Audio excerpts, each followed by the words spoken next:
Online classes में आपका हार्दिक स्वागत है। मैं तुषाराम स्वामी, व्याख्याता हिंदी। आज आपके साथ चर्चा करूंगा हिंदी काव्य शास्त्र के महत्वपूर्ण बिंदु रस के बारे में। तो आइए चलते हैं। रस क्या है?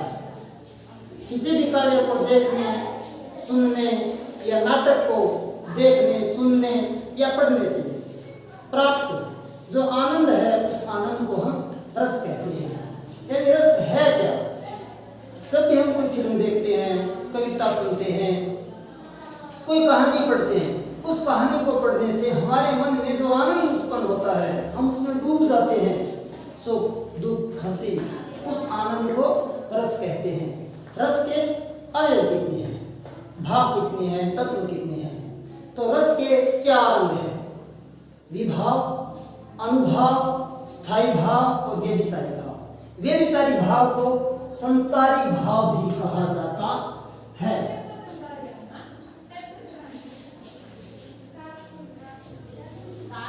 आज हम बात करेंगे विभाव क्या है।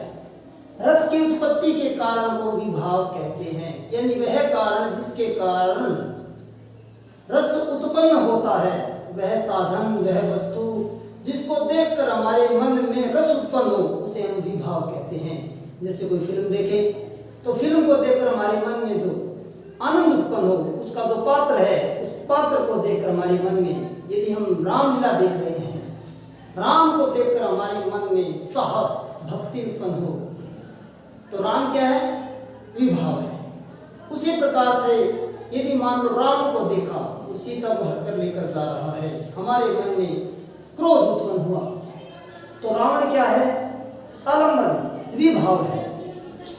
विभाव वह वस्तु जिसको देखकर हमारे मन में रस उत्पन्न हो, उसे हम विभाव कहते हैं। अब विभाव के 3 भेद हैं। पहला है आलंबन, दूसरा है उद्दीपन और तीसरा है आश्रय। आश्रय वह है जिसके मन में भाव उत्पन्न हो। आलंबन वह है जिसको देखकर भाव उत्पन्न हो। उद्दीपन वो है, आश्रय के मन में कोई भाव उत्पन्न हुआ और उन्हें जो बढ़ाता है, वो क्या है? उद्दीपन है। उदाहरण के तौर पर, शेर की दहाड़ सुनकर राम भयभीत हुआ। शेर की दहाड़ सुनकर राम भयभीत हुआ। यहाँ भयभीत होने वाला कौन है? राम। जिसके मन में रस उत्पन्न हो, वो आश्रय। अब राम के मन में भय किसको देखकर उत्पन्न हुआ? शेर। शेर क्या है? आलंबन। हम अगर शेर को देखें तो भय उत्पन्न होगा, लेकिन यदि वो दहाड़े तो और ज्यादा भय उत्पन्न होगा। तो उसकी दहाड़ क्या है? उद्दीपन। मन में भाव क्या उत्पन्न हुआ? भय। तो भय क्या है? रस या स्थायी भाव। अब दूसरा, अमावस की रात्रि में शमशान में से गुजरते हुए बच्चे को भय लगा। यहाँ पर भय किसके मन में उत्पन्न हुआ? बच्चे के मन में। तो बच्चा क्या है? आश्रित। अब उसके मन में भय किसको देखकर हुआ? शमशान, आलंबन। जब भी हम शमशान में से गुजरते हैं, भय उत्पन्न होता है। यदि रात हो तो ज्यादा भय होता है। तो अमावस की रात्रि क्या है? उद्दीपन। उत्पन्न क्या हुआ? डर। डर क्या है? रस या स्थायी भाव। रस या स्थायी भाव। तो इस प्रकार से हम समझे रस के 4 तत्व है, 4 अंग है, 4 अवयव है: विभाव, अनुभाव, स्थायी भाव, व्यभिचारी भाव। विभाव क्या है? रस की उत्पत्ति के कारक को विभाव कहते हैं। यानी वे साधन, वे वस्तुएं जिनको देखकर आश्रय के मन में रस उत्पन्न हो, उन्हें हम विभाव कहते हैं। विभाव कितने हैं? विभाव के 3 भेद है: आलंबन, उद्दीपन और आश्रय।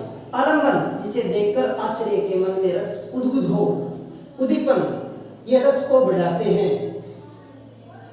उद्दीपन 2 प्रकार के हैं, एक तो आलंबन की चेष्टाएं और दूसरा है बाहरी वातावरण।